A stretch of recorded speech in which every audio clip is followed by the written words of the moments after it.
तो आज की वीडियो में हम लोग बात करेंगे अपने फिनॉल्स के अंदर सबसे ज़्यादा इंपॉर्टेंट टॉपिक के बारे में, जो कि हमारा यहाँ पे एसिडिटी ऑफ फिनॉल्स। तो इस टॉपिक से आप लोग एग्जाम में हर साल क्वेश्चन देखने को मिलते हैं, तो बहुत ज़्यादा एक इंपॉर्टेंट टॉपिक है। आप लोग आज की वीडियो को बहुत ध्यान से देखना। बाकी आप लोग कॉपी और पेन लेके बैठ जाइए और हम लोग अपना आज का वीडियो स्टार्ट करते हैं। तो बात करें हम लोग यहाँ पे आज की वीडियो के बारे में, तो देखो आज की वीडियो में हमें क्या देखना है कि जो हमारे फिनॉल्स हैं, तो सबसे पहले हमें देखना है कि फिनॉल्स हमारे एसिडिक नेचर के क्यों होते हैं, यानी क्यों हमारे फिनॉल्स एसिडिक होते हैं। फिर हमें ये देखना है कि हमारा जो फिनॉल है वो हमारा अल्कोहल से ज़्यादा एसिडिक क्यों होते हैं, ठीक है।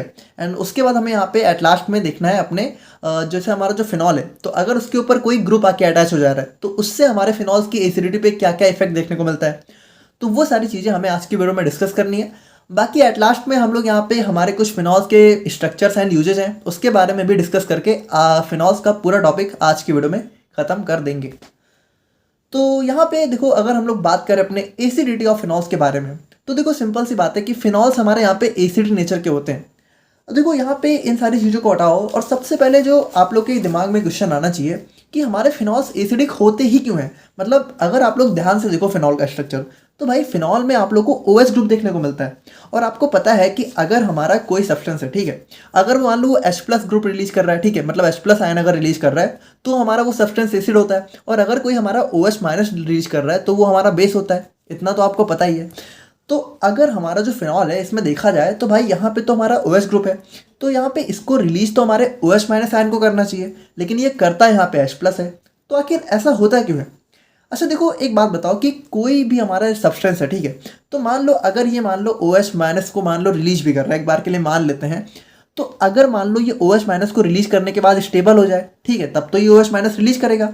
यानी अगर ये OH यहाँ पे इसकी स्टेबिलिटी में कोई डिस्टर्बेंस कॉज कर रहा हो तभी तो ये OH को रिलीज करेगा। और अगर मान लो OH की वजह से ये और ज़्यादा स्टेबल हो रहा हो तब तो ये OH को रिलीज नहीं करेगा। तो एक्चुअल में होता क्या है कि इस OH ग्रुप की वजह से जो हमारा फिनॉल है वो और ज़्यादा स्टेबल हो जाता है। मतलब कैसे हो जाता है, देखो यहाँ पे इसके अंदर हमें जो है रेजोनेंस की प्रॉपर्टी देखने को मिलने लगती है इस OH ग्रुप की वजह से। तो कैसे होती है अभी हम लोग उसको देख रहे हैं। बाकी इतना आप लोग समझो कि अगर यहाँ पे आप लोग को किसी भी स्ट्रक्चर में रेजोनेंस देखने को मिल जाए तो वो स्ट्रक्चर हमारा बहुत ज़्यादा स्टेबल हो जाता है। आपको पता है कि जो हमारी बेंजीन रिंग है उसमें हमें डबल बॉन्ड्स देखने को मिलते हैं। देखो वैसे फिनॉल हमारा क्या है, एक टाइप का बेंजीन डेरिवेटिव ही तो है, सिंपल सी बात है ना। हमारे बेंजीन रिंग में OH ग्रुप आके अटैच हो गया है, तो बेंजीन रिंग में हमारे चूंकि हमारे डबल बॉन्ड होते हैं, लेकिन फिर भी हमारी बेंजीन रिंग बहुत स्टेबल होती है। क्यों होती है? क्योंकि इसके अंदर हमें रेजोनेंस देखने को मिलता है। उसी तरीके से फिनॉल्स के अंदर भी हमें रेजोनेंस देखने को मिलता है और इसी वजह से ये बहुत ज़्यादा स्टेबल हो जाते हैं, ठीक है। जबकि आप लोग को पता है कि अगर हमारे किसी कंपाउंड के अंदर डबल बॉन्ड हो तो वो थोड़ा अनस्टेबल होता है मतलब जनरली। लेकिन जो हमारे फिनॉल्स हैं, बेंजीन है, ये हमारे स्टेबल होते हैं। क्यों होते हैं? क्योंकि भाई इनके अंदर होती है रेजोनेंस की प्रॉपर्टी, ठीक है। तो इनके अंदर हमें देखने को मिलता है रेजोनेंस। तो देखो यहाँ पे आप लोग थोड़ा ध्यान से समझना। एक्चुअल में होता क्या है कि जैसे हमारे फिनॉल के अगर हम लोग स्ट्रक्चर को देखें तो यहाँ पे जो हमारा OH ग्रुप यहाँ पे अटैच होता है, तो जो हमारा ऑक्सीजन एटम है, ठीक है, तो ऑक्सीजन के ऊपर हमारे पास होते हैं कुछ लोन पेयर्स। अब देखो होता क्या है, ये जो हमारा लोन पेयर है ना, ये यहाँ पे इसको जो है रिंग में मतलब क्या करता है, डीलोकलाइज करना चालू कर देता है। मतलब यहाँ पे एक्चुअल में होता क्या है कि देखो ये जो लोन पेयर है ये हमारे यहाँ पे ऑक्सीजन से जो है हमारे सबसे पहले यहाँ पे इस वाले बॉन्ड पे आते हैं, ठीक है। और यहाँ पे होता क्या है, जब हमारे इस बॉन्ड पे आते हैं तो यहाँ पे हमारा फॉर्मेशन हो जाता है डबल बॉन्ड का, ठीक है। अच्छा जब यहाँ पे डबल बॉन्ड बनेगा तो हमारी कार्बन की वैलेंसी डिस्टर्ब होगी, तो जो हमारा ये वाला बॉन्ड है ये हमारा ब्रेक हो जाएगा, ठीक है, नेगेटिव चार्ज में। तो यहाँ पे देखो हमारा क्या हुआ, यहाँ पे हमारा बॉन्ड फॉर्मेशन हो गया, ठीक है। अच्छा देखो जब ऑक्सीजन ने यहाँ पे लोन पेयर को डोनेट किया तो यहाँ पे ऑक्सीजन के ऊपर आ गया एक पॉजिटिव चार्ज। देखो यहाँ पे क्या हो रहा है, यहाँ पे अब हमारे इस नेगेटिव चार्ज का या फिर कह सकते हो लोन पेयर का डीलोकलाइजेशन होना चालू हो जाएगा, ठीक। तो यहाँ पे देखो होगा क्या, यहाँ पे आया डबल बॉन्ड और यहाँ पे बॉन्ड हमारा ब्रेक हुआ, यहाँ पे आ गया हमारे लोन पेयर्स। अब ये लोन पेयर्स क्या होगा, अब ये लोन पेयर्स यहाँ से हमारे देखो, अब ये लोन पेयर हमारा अब ये लोन पेयर यहाँ पे हमारे यहाँ पे बॉन्ड बनाएगा, ठीक है। और ये जो बॉन्ड है ये हमारा ब्रेक होकर यहाँ पे लोन पेयर में कन्वर्ट हो जाएगा। तो यहाँ पे देखो क्या हुआ, ये लोन पेयर ने हमारे यहाँ पे बॉन्ड बनाया और ये जो बॉन्ड है ये हमारा यहाँ ब्रेक हो गया, ठीक है। अच्छा यहाँ पे देखो फिर क्या होगा, ये जो लोन पेयर है, ठीक है, अब ये यहाँ बॉन्ड बनाएगा और ये जो बॉन्ड है ये यहाँ पे आके शिफ्ट हो जाएगा, ठीक है, लोन पेयर के फॉर्म में। तो यहाँ पे देखो ये हमारा लोन पेयर यहाँ पे आ गया, ठीक है, और यहाँ पे इसने क्या किया, यहाँ पे बॉन्ड बना दिया, ठीक है। और एट लास्ट में क्या होगा, ये लोन पेयर हमारा दोबारा से यहाँ पे बॉन्ड बना देगा, ठीक है। तो ये लोन पेयर दोबारा से बॉन्ड और ये जो डबल बॉन्ड यहाँ पे बना था ये दोबारा से ब्रेक हो जाएगा, ठीक है, और दोबारा से हमारा लोन पेयर में आ जाएगा। तो यानी एट लास्ट में देखो हुआ क्या, देखो एट लास्ट में हमें वही सेम स्ट्रक्चर देखने को मिल गया। देखो यहाँ पे आप लोग को पता है बॉन्ड्स तो डीलोकलाइज होते रहते हैं, यानी इन दोनों स्ट्रक्चर सेम है। यानी अगर हम लोग देखें तो ये स्ट्रक्चर तो सेम ही है, तो हमें जो है फिनॉल्स के 4 रेजोनेटिंग स्ट्रक्चर देखने को मिल रहे हैं, ठीक है। और इसी रेजोनेटिंग स्ट्रक्चर की वजह से क्या होता है, जो हमारा फिनॉल है वो बहुत ज़्यादा स्टेबल होता है, मतलब इस OH ग्रुप को ये जल्दी से लीव नहीं करना चाहता है, ठीक है, क्योंकि इस ऑक्सीजन एटम की वजह से यहाँ पे हमारा जो फिनॉल है वो काफ़ी स्टेबल हो जाता है, क्योंकि इसके अंदर रेजोनेंस आ जाता है। देखो रेजोनेंस हमारा इसी ऑक्सीजन की वजह से तो है, इस ऑक्सीजन के इस लोन पेयर की वजह से, इसी वजह से ये देखो ऑक्सीजन को जल्दी डोनेट नहीं करता है, ठीक है। लेकिन अगर आप लोग यहाँ पे देखो तो इस रेजोनेंस की वजह से इस ऑक्सीजन के पास तो हमारा पॉजिटिव चार्ज आ गया। अब इस पॉजिटिव चार्ज की वजह से ये जो ऑक्सीजन है इसके लिए यहाँ पे इस हाइड्रोजन एटम को लीव करना काफ़ी आसान हो गया। तो इसी वजह से क्या होता है कि फिनॉल हमारा इस OH को लीव ना करके बल्कि हमारा यहाँ पे H+ रिलीज होता है, ठीक है। तो अगर आप लोग यहाँ पे देखो, ठीक है, तो जो हमारा फिनॉल है जब हम लोग यहाँ पे इसको अपने एक्वस सॉल्यूशन में डिजॉल्व करते हैं, ठीक है, तो ये हमारा यहाँ पे फिनॉक्साइड आयन में डिसोसिएट हो जाता है, ठीक है। और ये जो H+ है ये हमारा वाटर के साथ मिलकर हाइड्रोनियम आयन में कन्वर्ट हो जाता है।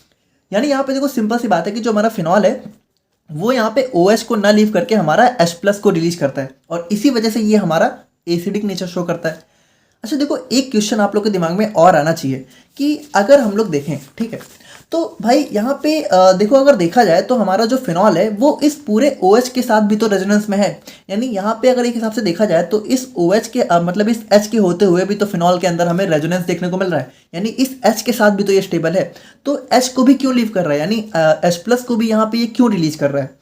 तो देखो यहाँ पे एक्चुअल में होता क्या है कि जो हमारा फिनॉल है ऑल्दो वो हमारा यहाँ पे काफ़ी स्टेबल होता है, मतलब काफ़ी रेजोनेंस की वजह से इसके अंदर काफ़ी स्टेबिलिटी होती है, लेकिन यहाँ पे देखो एक हमें पॉजिटिव चार्ज देखने को मिल जाता है ऑक्सीजन के ऊपर, और इसी की वजह से क्या होता है कि यहाँ पे ऑक्सीजन के अंदर हमें थोड़ी सी यहाँ पे अनस्टेबिलिटी देखने को मिलती रहती है। यानी ओवरऑल देखा जाए तो फिनॉल स्टेबल तो हो जाता है अपने इस रेजोनेंस की वजह से, लेकिन फिर भी यहाँ पे थोड़ी अनस्टेबिलिटी हमारे इस पॉजिटिव चार्ज की वजह से होती है। तो अगर मान लो कुछ ऐसा हो जाए कि ये पॉजिटिव चार्ज भी यहाँ से रिमूव हो जाए, तब तो हमारा फिनॉल बहुत ज़्यादा स्टेबल हो जाएगा। तो एक्चुअल में होता है क्या है, देखो ध्यान से देखना, ये जो हमारा फिनॉक्साइड आयन है, ठीक है, तो अब देखो जैसे एक तो हम लोगों ने देखा फिनॉल के अंदर रेजोनेंस, तो अगर जो हमारा फिनॉक्साइड आयन है, ठीक है, तो ये भी हमारा रेजोनेंस शो करता है, और अगर हमारे फिनॉक्साइड आयन का जो रेजोनेंस है वो हमारे फिनॉल के रेजोनेंस से ज़्यादा स्टेबल हो जाए, तब तो हमारा क्या हो जाएगा, तो हमारा ये प्रूफ हो जाएगा कि जो हमारा फिनॉक्साइड है यानी कि फिनॉल जो है H+ लीव करने के बाद और ज़्यादा स्टेबल हो जाता है। देखो सिंपल सी बात है, इसको ध्यान से समझना। हम लोगों ने अभी देखा कि फिनॉल अपने आप में काफ़ी स्टेबल रहता है ड्यू टू द रेजोनेंस, लेकिन अगर मान लो हम लोग कुछ ऐसा करें कि फिनॉल और ज़्यादा स्टेबल हो जाए, तो यहाँ पे देखो क्या होता है, H+ को रिलीज करने के बाद हमारा जो फिनॉक्साइड आयन बनता है ये और ज़्यादा स्टेबल हो जाता है, ये फिनॉल से भी ज़्यादा स्टेबल होता है। तो ये कैसे होता है, इसको भी हम लोग देखते हैं। देखो यहाँ पे ये जो हमारा फिनॉक्साइड आयन होता है, ठीक है, तो ये भी हमारा रेजोनेंस शो करता है। अच्छा यहाँ पे रेजोनेंस क्या होता है, देखो यहाँ पे रेजोनेंस बहुत इजीली शो होता है। यहाँ पे देखो जो हमारा ऑक्सीजन है, ठीक है, उसके ऊपर होता है नेगेटिव चार्ज, तो ये नेगेटिव चार्ज यहाँ पे जाकर देखो सिंपल है, ये नेगेटिव चार्ज गया यहाँ पे इसने बॉन्ड बनाया, ठीक है, और फिर यहाँ से बॉन्ड ब्रेक हुआ और यहाँ से हमारा नेगेटिव चार्ज आ गया, ठीक है, और उसके बाद क्या हुआ, ये नेगेटिव चार्ज गया यहाँ पे इसने बॉन्ड बनाया, ठीक है, और यहाँ पे ये बॉन्ड ब्रेक हुआ और इसने यहाँ पे नेगेटिव चार्ज आया, ठीक है, फिर ये नेगेटिव चार्ज यहाँ पे बॉन्ड बनाया इसने, ठीक है, और ये बॉन्ड यहाँ पे ब्रेक हुआ तो यहाँ पे नेगेटिव चार्ज आया, और उसके बाद एट लास्ट में क्या हुआ, नेगेटिव चार्ज यहाँ पे गया, ठीक है, और यहाँ पे हमारा जो है यहाँ पे ये बॉन्ड आ गया और फिर ये बॉन्ड ब्रेक हो गया, दोबारा से यहाँ पे नेगेटिव चार्ज आ गया।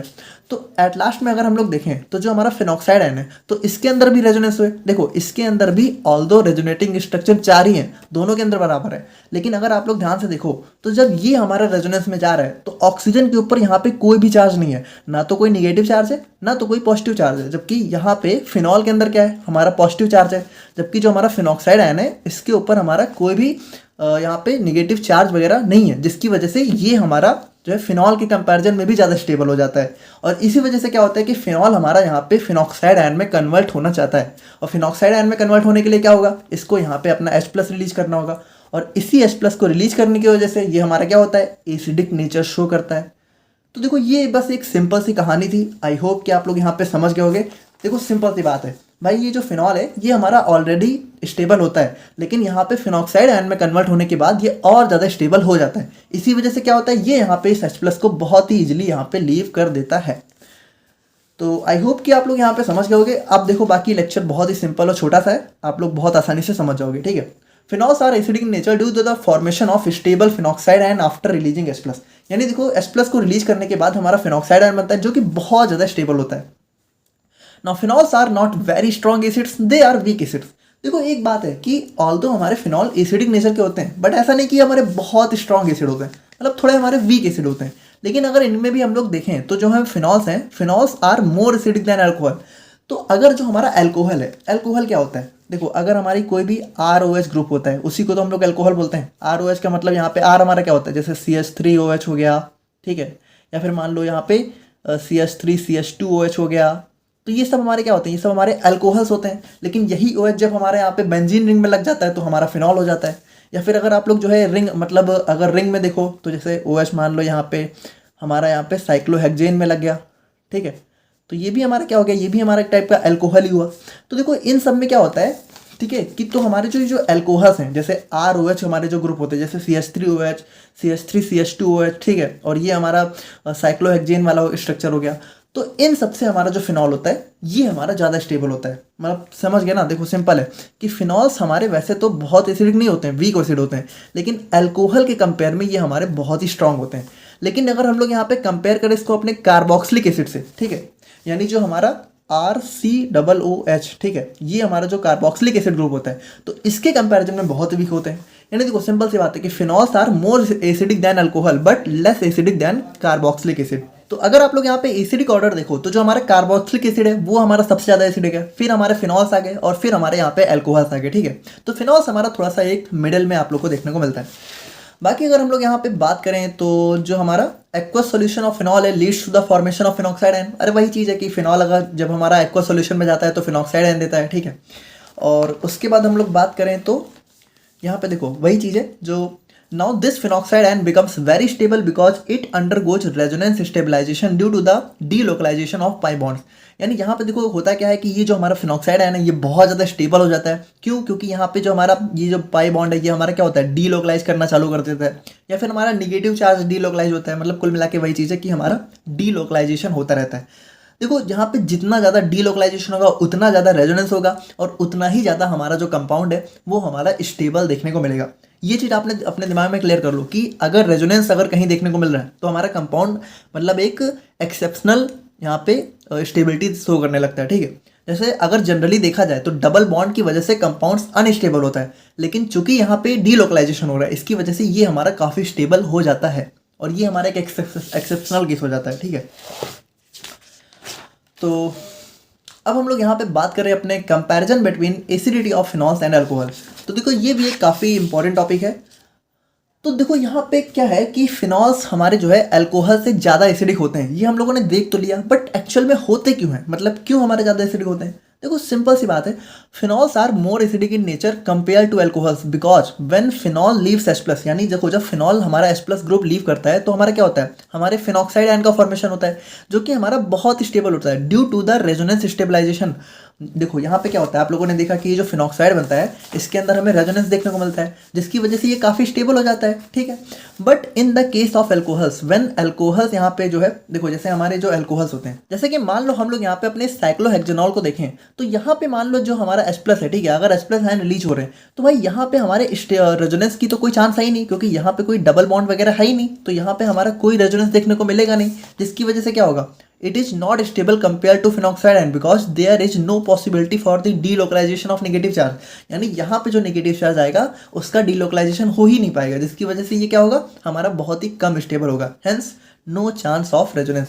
जैसे कि आप लोग यहाँ पे देख सकते हो, ये हमारा हो गया एल्कोक्साइड आयन, ये हमारा हो गया फिनॉक्साइड आयन। देखो यहाँ पे एल्कोक्साइड आयन कब बनता है, जब हमारा अल्कोहल यहाँ पे H+ को रिलीज करता है, और फिनॉक्साइड कब बनता है, जब हमारा फिनॉल यहाँ पे H+ को रिलीज करता है, ठीक है। और देखो यहाँ पे एक और रीजन होता है जिसकी वजह से भी हमें यहाँ पे जो हमारा फिनॉल है वो हमारा ज़्यादा एसिडिक होता है। देखो यहाँ पे क्या होता है, atoms with more S character in their hybridisation state are more stable when leaves H+ and hence more acidic in nature. देखो यहाँ पे होता क्या है, आप लोगों ने हाइब्रिडाइजेशन अगर थोड़ा बहुत पढ़ा हो तो आप लोग को पता है कि जो हमारी हाइब्रिडाइजेशन होती है उसके अंदर हमें क्या होता है, जैसे sp हाइब्रिडाइजेशन होती है, sp2 होती है, ठीक है, sp3 होती है। तो देखो अगर हमारी कोई हाइब्रिडाइजेशन स्टेट है तो उसके अंदर हमारा एस कैरेक्टर जितना ज़्यादा होगा उसकी यहाँ पे कह सकते हो कि एसिडिटी या फिर स्टेबिलिटी उतनी ज़्यादा होगी। मतलब इसको सिंपली समझो कि अगर मान लो हम लोग sp को देखें, मान लो हमारा कोई कंपाउंड है जिसके अंदर हमें sp हाइब्रिडाइजेशन देखने को मिल रही है, तो आपको पता है कि S और P में क्या है, हमारा S भी एक है, P भी एक है, तो यहाँ पे S कैरेक्टर हमारा कितना है, S हमारा 50% हो गया और P हमारा 50% हो गया, है ना, सिंपल सी बात है। वहीं मान लो अगर हम लोग sp2 को देखें तो यहाँ पे हमारा S एक है और P दो है, तो यहाँ पे हमारे S कैरेक्टर कितना होगा, यहाँ पे हमारा होगा 33%, ठीक है। और वहीं अगर हम लोग यहाँ पे sp3 को देखें तो यहाँ पे हमारा s सिर्फ एक है और p हमारे 3 है, तो यहाँ पे हमारा s कैरेक्टर का परसेंटेज कितना हो जाएगा 25%। तो अगर मान लो हम लोग इन तीनों में देखें sp sp2 और sp3 में देखें तो सबसे ज़्यादा s कैरेक्टर किसके अंदर है, हमारा sp के अंदर है, फिर हमारा sp2, फिर हमारा sp3। तो अगर कोई कंपाउंड हमारा sp हाइब्रिडाइजेशन शो कर रहा है या फिर sp2 शो कर रहा है तो वो ज़्यादा स्टेबल होगा कंपेयर टू sp3, क्योंकि sp3 के अंदर हमारा s कैरेक्टर काफ़ी कम हो जा रहा है। तो यहाँ पे देखो क्या है, atoms with more S character in their hybridisation state are more stable when leaves H plus, यानी कि जब हमारा H प्लस को रिलीज करते हैं, ठीक है, तो अगर किसी के अंदर sp मतलब एस कैरेक्टर ज़्यादा है, ठीक है, उसके हाइब्रिडाइजेशन स्टेट में, तो वो हमारे ज़्यादा स्टेबल होंगे। तो और जितना ज़्यादा स्टेबल होगा भाई उतना ज़्यादा एसिडिक होगा। देखो सिंपल सी बात है भाई, ये यहाँ पे H प्लस को रिलीज करने के बाद जितना ज़्यादा स्टेबल होगा उतना ही तो यहाँ पे H प्लस को आसानी से लीव करेगा, क्योंकि देखो हर कंपाउंड यहाँ पे स्टेबिलिटी जाता है, सिंपल सी बात है। तो नाउ यहाँ पे अगर हम लोग देखा जाए तो alkoxide ions have sp3 hybridisation. देखो यहाँ पे जो हमारे एल्कोक्साइड आयन होते हैं, जैसे यहाँ पे मान लो जो हमारा OH है, ठीक है, तो जब यहाँ पे H प्लस लीव करता है तो यहाँ पे क्या बचता है, देखो यहाँ पे हमारा, देखो ये हो गया हमारा यहाँ पे एल्कोक्साइड आयन। तो अगर यहाँ पे आप लोग यहाँ पे इस वाले कार्बन को देखो, देखो इस वाले कार्बन को, ठीक है, तो यहाँ पे ये कार्बन हमारा कौन सा स्टेट शो करता है, हमारा sp3 हाइब्रिडाइजेशन शो करता है। कैसे शो करता है, देखो यहाँ पे हमारा एक रूल होता है हाइब्रिडाइजेशन को काउंट करने का, हाइब्रिडाइजेशन निकालने का हमारा एक रूल होता है। क्या होता है, हमारा होता है यहाँ पे नंबर ऑफ सिग्मा बॉन्ड, ठीक है, नंबर ऑफ सिग्मा बॉन्ड, ठीक है, plus number of lone pairs. देखो वैसे यहाँ पे काफ़ी एक लॉन्ग टाइप का रूल होता है, बट हम लोग यहाँ पे थोड़ा सा जनरल देख रहे हैं क्योंकि इतना हमें हाइब्रिडाइजेशन तो पढ़ना नहीं है। तो यहाँ पे अगर आप लोग इस कार्बन एटम पे देखो, ठीक है, इस कार्बन एटम पे आप लोग जो है नंबर ऑफ सिग्मा बॉन्ड देखो, तो देखो एक बॉन्ड तो इसने ऑक्सीजन के साथ सिंगल बनाया हुआ है, देखो सिग्मा मतलब सिंगल बॉन्ड, ठीक है, तो एक का यहाँ पे इस ऑक्सीजन के साथ हो गया, एक यहाँ पे इस कार्बन एटम के साथ हो गया, एक यहाँ पे इस कार्बन एटम के साथ, और एक हमारे यहाँ पे हाइड्रोजन के साथ। तो देखो अगर हम लोग गिने तो यहाँ पे 1 2 3 4, यहाँ पे हमारे 4 सिग्मा बॉन्ड है। और अगर लोन पेयर देखा जाए तो इस कार्बन के पास कोई लोन पेयर तो है नहीं, तो यहाँ पे देखो हमारा हाइब्रिडाइजेशन नंबर कितना निकल के आ रहा है, 4, ठीक है, और 4 हाइब्रिडाइजेशन नंबर का मतलब होता है हमारा sp3 हाइब्रिडाइजेशन। देखो यहाँ पे ये सब हमारे हाइब्रिडाइजेशन के रूल होते हैं, ठीक है, कि अगर हमारा नंबर यहाँ पे 4 आ रहा है तो sp3, ठीक है, और 3 आ रहा है तो sp2, ठीक है, 2 आ रहा है तो हमारा sp, तो इस तरीके से होता है। तो यहाँ पे हमारे अगर इस कार्बन एटम पे हम लोग जब भी हाइब्रिडाइजेशन नंबर काउंट कर रहे हैं तो कितना आ रहा है, 4 आ रहा है, तो 4 का मतलब यहाँ पे ये शो कर रहा है हमारा sp3, ठीक है, तो sp3 हाइब्रिडाइजेशन अगर शो कर रहा है तो हमारा s कैरेक्टर कितना होगा 25%। देखो सिंपल सी बात है भाई, यहाँ पे एक S है और 3 p है, ठीक है, तो अगर आप लोग 100% में देखो तो हमारा s का कैरेक्टर कितना होगा 25%, ठीक है। वहीं अगर हम लोग फिनॉक्साइड आयन को देखें तो यहाँ पे देखो ये हमारा फिनॉक्साइड आयन, तो यहाँ पे अगर इस कार्बन पे आप लोग देखो तो भाई यहाँ पे हमें काउंट करना होता है नंबर ऑफ सिग्मा बॉन्ड, यानी सिंगल बॉन्ड। तो देखो इस कार्बन एटम पे सिंगल बॉन्ड कितने हैं, देखो एक तो इस ऑक्सीजन के साथ, एक इस कार्बन के साथ, एक इस कार्बन के साथ, बाकी ये तो हमारा डबल बॉन्ड है, ठीक है, इसको तो हम लोग गिनेंगे नहीं, तो हमारा कितना आया 1 2 3, बाकी कोई लोन पेयर तो है नहीं। तो यहाँ पे हमारा हाइब्रिडेशन नंबर कितना आया 3, और 3 हमारा कितना होता है sp2, तो ये हमारा कौन सा शो करता है sp2 हाइब्रिडाइजेशन। तो sp2 हाइब्रिडेशन में s कैरेक्टर कितना होता है 33.33%, जो कि हमारा 25% से ज़्यादा होता है, जिसकी वजह से क्या होता है, hence phenoxide ion becomes more stable and hence phenols will be more acidic in nature, ठीक है। तो देखो हम लोगों ने दो तरीके से देख लिया कि क्यों हमारे जो हमारे फिनॉल्स होते हैं वो हमारे अल्कोहल के कंपैरिजन में ज़्यादा एसिडिक नेचर शो करते हैं। सो आई होप कि आप लोग यहाँ पे ये चीज़ समझ गए होगे। बाकी अब हम लोग यहाँ पे फाइनली एक और टॉपिक डिस्कस कर लेते हैं, जो कि हमारे यहाँ पे effect of substituents on acidity of phenol. तो देखो इसका मतलब क्या है, देखो इसका सिंपल सा मतलब है कि जैसे ये जो हमारा फिनॉल है, ठीक है, अगर मान लो इस फिनॉल के पास आके हमारा कोई अलग से सब्स्टिट्यूएंट या फिर कोई भी ग्रुप अटैच हो जाए, जैसे मान लो यहाँ पे CH3 अटैच हो जाए, या फिर मान लो यहाँ पे कोई NO2 अटैच हो जाए, ठीक है, या फिर कुछ भी अगर अटैच हो रहा है, तो उसकी वजह से यहाँ पे इसकी एसिडिटी पे क्या इफेक्ट पड़ता है, मतलब इसकी एसिडिटी कम होती है या फिर बढ़ जाती है, तो उस चीज़ को हमें देखना है।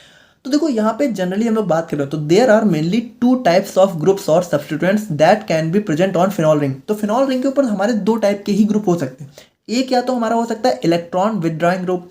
इलेक्ट्रॉन विदड्रॉइंग ग्रुप मतलब यहाँ पे विदड्रॉ मतलब लेना, यानी कि इलेक्ट्रॉन लेने वाले ग्रुप, ठीक है, जो कि इलेक्ट्रॉन को एक्सेप्ट करते हैं।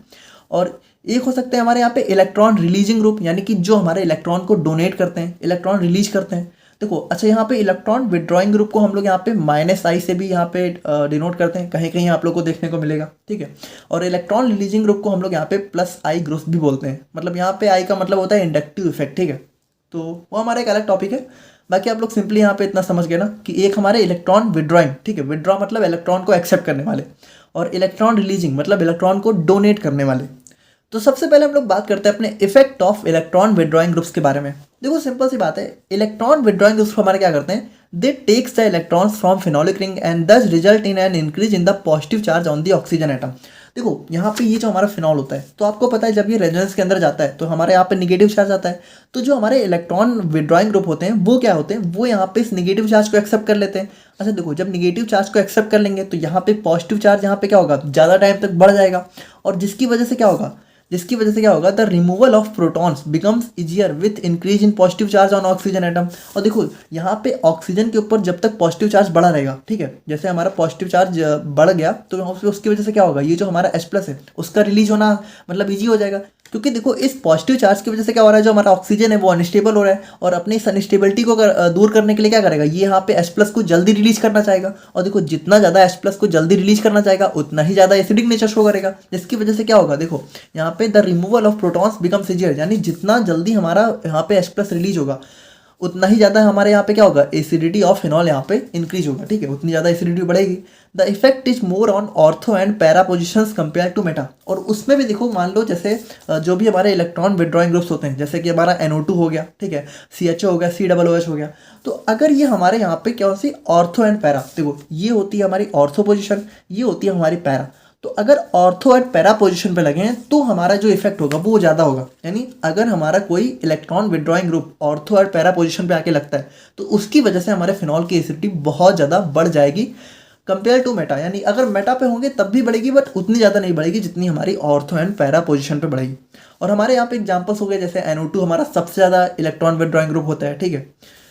तो ये हमारा हो गया इलेक्ट्रॉन विड्रॉइंग। और फिर हम लोग बात करें अपने इलेक्ट्रॉन रिलीजिंग ग्रुप के बारे में, तो देखो सिंपल सी बात है भाई, जैसे ये जो हमारा फिनॉल है, ठीक है, तो ये हमारा ऑलरेडी जब यहाँ पे रेजोनेंस में जा रहा है तो नेगेटिव चार्ज आ रहा है, ठीक है। अब अगर यहाँ पे इसको और नेगेटिव चार्ज, देखो इलेक्ट्रॉन रिलीजिंग ग्रुप क्या करेंगे, इसको नेगेटिव चार्ज और देंगे, ठीक है, मतलब रिलीज करेंगे, जिसकी वजह से क्या होगा, electron releasing group release the electron towards the ring system, hence thus the positive charge on oxygen atom is either get neutralised or decreased.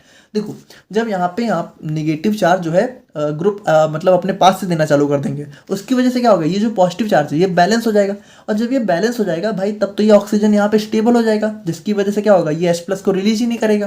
देखो जब ये बैलेंस है, स्टेबल है, तो क्यों छोड़ेगा H+ को, और जितना यहाँ पे H+ को नहीं छोड़ेगा उतना ही कम एसिडिक होगा, ठीक है, जिसकी वजह से क्या होता है, जो हमारा OH बॉन्ड होता है, यानी ये जो O ऑक्सीजन और हाइड्रोजन के बीच बॉन्ड होता है, ये काफ़ी स्ट्रांग हो जाता है।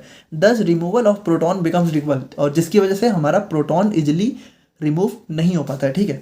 दस lesser the positive charge on oxygen greater is the strength of OH bond and lesser the acidity of phenol, ठीक है। तो यहाँ पे जैसे हमारा पॉजिटिव चार्ज यहाँ पे इसके अंदर डिक्रीज होगा या फिर बैलेंस हो जाएगा, उसकी वजह से क्या होगा, हमारा OH बॉन्ड स्ट्रांग होगा और यहाँ पे हमारी एसिडिटी यहाँ पे लेस हो जाएगी, ठीक है। द इफेक्ट इज मोर, और यहाँ पे भी सेम चीज़ है कि जैसे हमारा जो भी इलेक्ट्रॉन रिलीजिंग ग्रुप है, ठीक है, तो अगर वो हमारे ऑर्थो एंड पैरा पोजीशन पे लगते हैं उसकी वजह से हमारी जो एसिडिटी है वो बहुत ज़्यादा डिक्रीज होती है। अगर हमारे मेटा पे लगे हैं तो थोड़ा कम करेगा, लेकिन अगर हमारे ऑर्थो एंड पैरा पोजीशन पे आगे लगे हैं, ठीक है, ऑर्थो एंड पैरा पे, तो वो हमारी स्टेबिलिटी मतलब एसिडिटी को बहुत ज़्यादा डिक्रीज कर देते हैं। अब इसके हमारे एग्जाम्पल्स हो गए CH3NH2 एंड OR ग्रुप, ठीक है। तो ये हो गए हमारे यहाँ पे effect of substituents on acidity of phenols. देखो एक्चुअल में होता क्या है, ये जो हमारे जो भी सब्सटीट्यूएंट्स हैं ये करते क्या है, ये हमारे यहाँ पे जो हमारे रेजोनेंस स्ट्रक्चर है उसको यहाँ पे या तो बढ़ा देते हैं या तो घटा देते हैं। अगर बढ़ा देंगे तो हमारी स्टेबिलिटी बढ़ जाएगी, जिसकी वजह से एसिडिटी बढ़ जाएगी, ठीक है। तो देखो सिंपल सी बात है, समझ गए ना। देखो वन वर्ड में यहाँ पे सिंपल सी अगर आप लोग देखो तो जो इलेक्ट्रॉन विड्रॉइंग ग्रुप हैं वो यहाँ पे एसिडिटी को बढ़ाते हैं, और जो इलेक्ट्रॉन रिलीजिंग ग्रुप हैं वो एसिडिटी को यहाँ पे डिक्रीज करते हैं, क्योंकि ये यहाँ पे क्या करते हैं, निगेटिव चार्ज को एक्सेप्ट करते हैं, और ये क्या करते हैं, निगेटिव चार्ज को और ज़्यादा रिलीज करते हैं, जिसकी वजह से हमारा फिनॉलिक रिंग पे अनस्टेबिलिटी या फिर स्टेबिलिटी शो होती है। तो ये हो गया हमारे यहाँ पे एसिडिटी ऑफ फिनॉल्स। अब हम लोग यहाँ पे जल्दी से बात कर लेते हैं अपने कुछ स्ट्रक्चर एंड यूजेज ऑफ, जो कि आप लोग के सिलेबस में दिया हुआ है, फिनॉल, क्रिसॉल, रिसोर्सिनॉल एंड नेप्थॉल्स।